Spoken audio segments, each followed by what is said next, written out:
Hey man, how you doing, man? Today, believe it or not, man, I'm talking about the Grateful Dead. Why? Good question. Couple things. I've done all my epic videos. Don Cherry was a big one, sitting on the shelf there that I knew I had to do in Bill Connors. And actually, last Thursday, I think it was, I found out a few hours before it happened that Bill Kreutzmann, the drummer of the Grateful Dead, original member, was signing books about one or two towns away from where I live, at a small bookstore that not one of these chain stores, in a nearby New Jersey store. And I was tempted to go and get the book signed by him. Because I actually like some of their stuff, and I'll get into that today. But I didn't go. I only found out about it a few hours before. I was listening to the local NPR station, and he was being interviewed in New York City. And the bookstore that he was going to is maybe a half hour away from New York City, here in Jersey. I was going to go, but they wanted $10 more for the book than I could buy it online for. And I figured, you know what, I'm not gonna get to talk to the guy, I'm gonna get him to sign the book, and hey, Bill, you're cool, so I didn't go. It did get me thinking a little bit about some of their music, and I'm not a Deadhead. I think in a lot of ways the Grateful Dead is a very unique American band. I really don't see why, to be honest with you, why someone outside of the U.S., unless they were born here and moved overseas or something, would really have any interest in them. They were a band that I was aware of probably since I was maybe 10 years old or so. And they're just a band that was always there pretty much when I was discovering rock music. I never got into them, to be honest with you. But I always kind of liked the hippie aesthetic and everything that was associated with them. And the improvisation and the fans, the way the fans followed them, and just the way they were very laid-back people. Very American thing, very much tied to the hippie aesthetic. But I'm not into their particular type of music, and I've got a stack of discs by them. I got a few discs here, which I'm not even going to show today. Most are live albums, a couple studio albums that aren't particularly float my boat. They're not great to me. I'm not a fan of country rock or the countryish bluegrass aspects of their music. And when I was in high school, there were Deadheads around, but honestly, I don't recall really ever hearing their music on the radio apart from something like Truckin', which is not a song that I like or anything like that. Oh, that might be a little too loud. And by the time that I would have discovered their music, I kind of wasn't listening to really rock anymore. However, and I might be the only guy that my first Grateful Dead album really wasn't a Grateful Dead album. Back in, I want to say 1979, I think it was, when Apocalypse Now came out, the movie, I was reading in a music review magazine. Yeah, this was recorded in 79. So I probably, in 79 or 80, I actually bought, I must have read about it, the Apocalypse Now soundtrack music.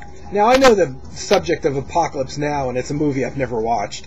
It's an ugly war story, which not the kind of things I would watch anyway. But I had read about the music in a review. And at that point, 79, I was already kind of getting into more experimental music. So I bought the album. It's very good.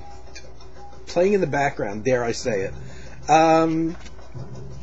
It's not a Grateful Dead album. The name of the group is the Rhythm Devils, which isn't really a group. Who the Rhythm Devils are? Well, it's Mickey Hart, the percussionist of the Grateful Dead.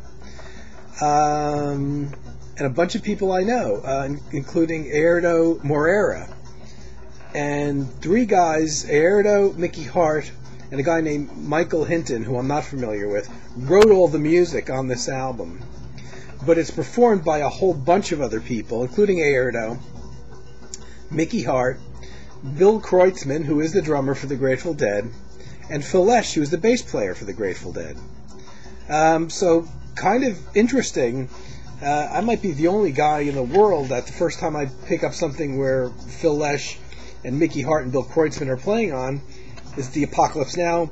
Essentially, it's not really, well, it's not sold so much as a soundtrack, but it's music from the movie, music that was recorded for the movie, all percussion oriented. Very interesting, not spacey. It's jungly, if that's a word, out there, and I enjoyed it.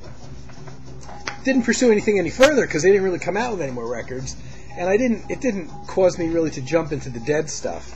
But in the right smack in the mid '80s, I was working a daytime job, and the radio was set to a local New York mainstream rock station. God knows the people I worked with would never let me put on a jazz station or classical or anything else. And they played a Grateful Dead track, about like a 17.5-minute track that I had never heard of, called Terrapin Station. Is that the name of the track? Hold on, let me look it up. Yeah, I guess it is Terrapin Station, is the name of the track. And it was like, it's almost like a progressive rock thing. And I was kind of already out of progressive rock, but I could enjoy the more subtle stuff. And this is an album from about 77, I want to say. Right around there. And if you like progressive rock, this might be the one album to buy. The first side has shorter songs, and there's a couple decent songs on there, a couple nice ballads. The country thing isn't really here so much on this album. Like I said, the first side has some decent songs. I probably wouldn't buy it if the whole album was like that. But the second half was something the band didn't even like themselves in the end. Is this like 18-minute long track. It's not avant-garde or experimental, but it's kind of like a prog rock thing. And the guy that was producing the album did things to the track that the Dead didn't like. Maybe that's why I like the album.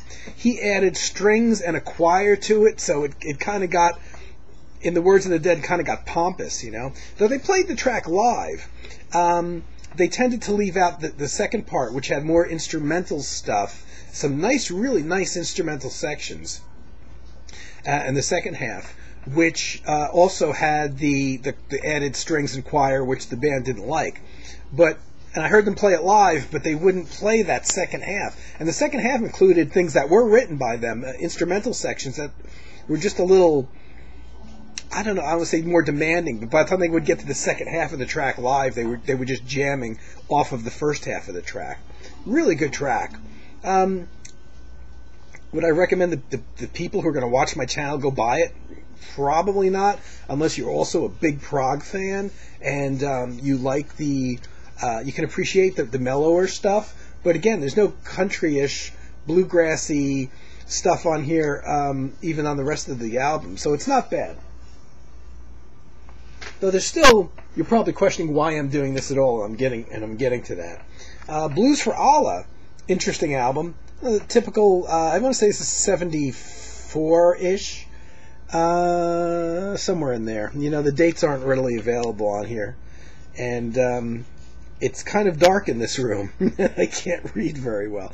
I want to say it's 74-ish. Very cool album cover.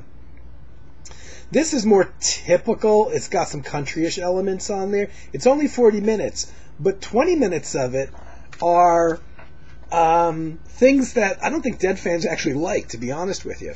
So they've got, I think, like 4 songs on here, which is pretty typical what you expect, and a couple of them are songs that they played throughout the years in concerts. But they also have 2 instrumentals. One's called Sage and Spirit, which is actually a pretty kind of acoustic guitars and piano, and I don't think there's flute in that song, but it's basically acoustic guitars and piano. A pretty thing. Not real mellow, but a nice instrumental thing that I have going on there. And there's another track on here, and I forgot which one it is. I think it's the one called King Solomon's Marbles, which is almost like an up-tempo jazz track. It's an instrumental. It's 5 minutes long, kind of fast and up-tempo, and a lot of Jerry Garcia soloing in a jazzy sense, and Keith Gotcho, the late keyboard player, gets in some little nice electric piano solo in there. Very much not like the Dead, unless you're very familiar with Jerry Garcia's playing. You can pick up on phrases and things like that. But the album ends, and those are two instrumentals that are pretty good. The album ends with this really bizarre 12.5-minute track, which I don't think the Grateful Dead fans like very much. It's very 60s hippie-ish. It has vocals, but they're kind of like Indian chant vocals, and there's several different sections. And the vocals appear, they're not very tuneful. They're almost like chanting, and there's a sound of crickets through them. And then it goes into some instrumental sections. Very bizarre, and it's how the album ends. And it goes on for 12.5 minutes. It's got an Eastern vibe to some of it. Very cool. Not the kind of thing they went and did in concert, but very cool. I just, it's not something you would sing along to, though. I don't necessarily think a lot of people would be into it and buy it, but it's a title track called Blues for Allah, so maybe it would be something that, strictly out of curiosity for the more adventurous, you might want to look up on YouTube Blues for Allah. It's a 12.5-minute track overall, with several different sections that are quite interesting. The other track, Sage and Spirit, is a pretty 3-minute instrumental, and Crazy Fingers, Franklin's, where was I? What did I say it was? King Solomon's Marbles is a 5-minute track. That's a jazzy up-tempo thing. Just for the curious folks who wouldn't probably buy a Grateful Dead album, something to check out. And I'm only going to actually recommend 2 actual Grateful Dead albums with some reservations, not counting the Apocalypse Now thing, which I think is awesome. I really like that.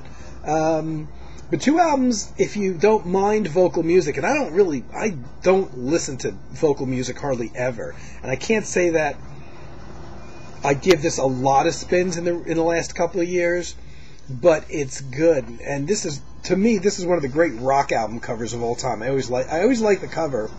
I think this is 73. I remember reading a review of it in Rolling Stone magazine when the album was new, when it came out. I was in high school. I was attracted to the cover. I thought it was a very cool cover. Kind of the Dead at their most mellowest and jazziest that I've ever heard them. Really good.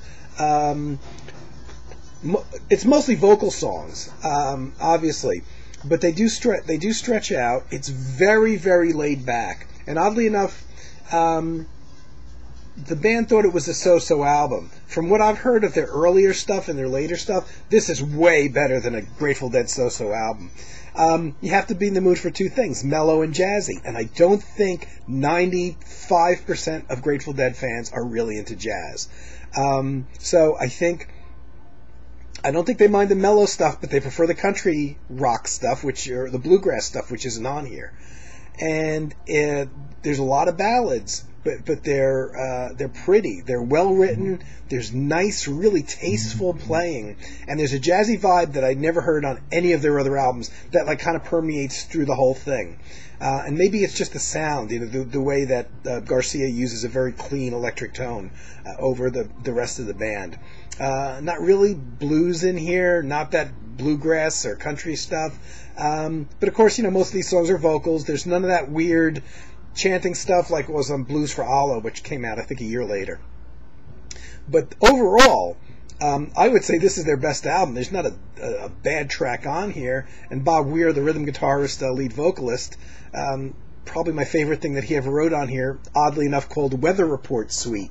And I have to wonder, and he's not a guy that writes jazzy stuff, and it's almost a little jazzy itself at times. And I have to wonder if they were aware of who Weather Report was at this time. But it's a nice album. This is one of the 2 albums I would recommend, and it's mellow. It's mellow, but it's got a nice jazzy vibe to it. However, my main reason for really doing this video at all, thinking of my taste, not only my taste, but the taste of most of the people that would be watching this, is I was reminded because of the Bill Kreutzmann thing, because of the book signing, and it made me pull out this disc here, on a very hip digipack called Infrared Roses. I can guarantee you every Grateful Dead fan hates this album. This is from, I want to say the early 90s. Looks like 91. I didn't think it was that old. This is a little hard to explain what this is, but the music sounds like that. Wow, how do I describe this? First of all, there's no vocals. What it is the band in concert had this section called Drums in Space, I think was the name of it. And it was a free-form improvisation that they would go into. And they did pretty much at every concert, when anything goes. Band members could lay out. They could play totally free-form, which is what they did most of the time. Usually, because they have two percussionists in the band, a rhythmic thing would develop. And what their recording engineer and I don't know if the recording engineer or the keyboard technician was recording these drum and space jams and compiled just a bunch of them onto an album. So it's not, I'll say it's not cohesive because it was not meant to be an album like from beginning to end we're going to do this and that. It wasn't planned as an album. It's just a collection from various concerts of these freeform improvisations. And it's probably the thing that the hardcore Grateful Dead fans like the least. It's probably when they would get up and go to the bathroom or something. But it's out there. It's really nice, too. The album starts off kind of weird. And I don't know why they do this, but the first 2.5 minutes is something called crowd sculpture. And it's a 2.5 minute recording of the people outside the concert hall prior to the doors being open, and then the crowd themselves jamming with hand claps and acoustic percussion and guitars and stuff like that, and just a bunch of people just kind of randomly playing a couple quick little improvs from the actual audience prior to going into the concert. Weird way to start a thing. But then right after that, it goes into just under an hour of these drum and space jams. Now, some of them are very much like the Apocalypse Now section, as you could imagine, where they have two percussionists playing, and there's some beats. There's some up-tempo stuff. There's rhythms going on, but very interesting. Very much like the flavor of the Apocalypse Now sessions music. And also during some of those sessions, it sounds like Garcia himself is playing through a guitar synthesizer, and it sounds like he's actually playing like percussion samples along with them. So it gets very cool. But then it also gets into this spacey thing. And there's a couple tracks, which I like they do this. There's a couple tracks where they're playing one of their standard normal songs, and as they're improvising instrumentally, at the end of a song, the music fades in, and you catch the last, 30 seconds or so of the song that they're playing. Just the instrumental jamming at the end as they go into this drums and space thing. So you actually get to hear a little bit of what the band was playing prior to going into this wild freeform thing. And which is kind of nice, because most of the tracks start with the drums and space thing already happening. And it's very cool. And there's a lot of guitar synthesizer on there, a lot of keyboard synthesizers. This is probably from concerts, I want to say very late 80s and up to 91 when the album was compiled. And this guy was recording the MIDI data into a computer, and sometimes the MIDI data that he actually processed and created for this album, he said, the guy that really put this together, said that wasn't actually the stuff that they played on stage. He actually altered some of the MIDI data, or maybe some of the settings of the sound samples that were being used, but the notes were actually all played. And it's out there. It's I'm so tempted to say it's the Grateful Dead do Steve Roach, because that's the thing that comes to mind. But it's not quite that spacey. There's a bit more on occasion, maybe a rhythmic pulse and some guitar soloing to it, but not quite like it's coming out of a normal song, the kind of thing that you would hear at the end of a song.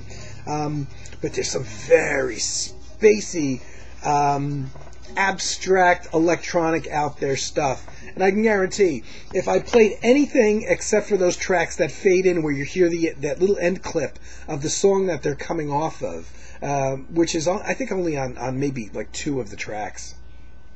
If I played anything else, you would never guess. You would think this is some like wacky experimental, percussion synthesizer band. And I can't really think of, because it's not organized, so it wouldn't be like a Tangerine Dream or a Klaus Schulze thing, because it's freeform and it's much more abstract than a lot of their music. But man, I dig this album. It's called Infrared Roses. I think I looked it up on online and saw that it was still in print. And I was just thinking about it because Bill Kreutzmann did his whole review book signing thing the other day.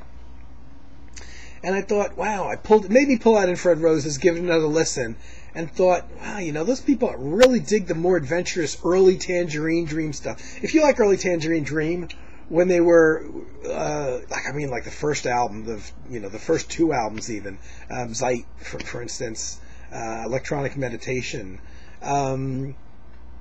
maybe even like Klaus Schulze's Cyborg, though it doesn't sound like that. It's not as special effects ridden as Cyborg is. But I think this might be the one Dead album you actually like. So I thought it was certainly an oddball choice. I never planned on doing anything on such a well-known group, but just listening to Infrared Roses the other day made me really see that there's a whole bunch of people here that potentially dig the album. And I would recommend, I didn't think to look first. I wouldn't be surprised if at least some of the tracks are on YouTube and you could sample them for yourself. Okay, guys, I'm doing that in lieu of, I don't know who to do next, really. But I wanted to do something for today and keep it under a half hour. And hopefully you have... hopefully there's nobody clutching their chest that had a heart attack when they saw what the subject matter of today's video was, and I've probably lost half my subscribers. Okay, guys, I'll be back soon. I hope you're having a great week.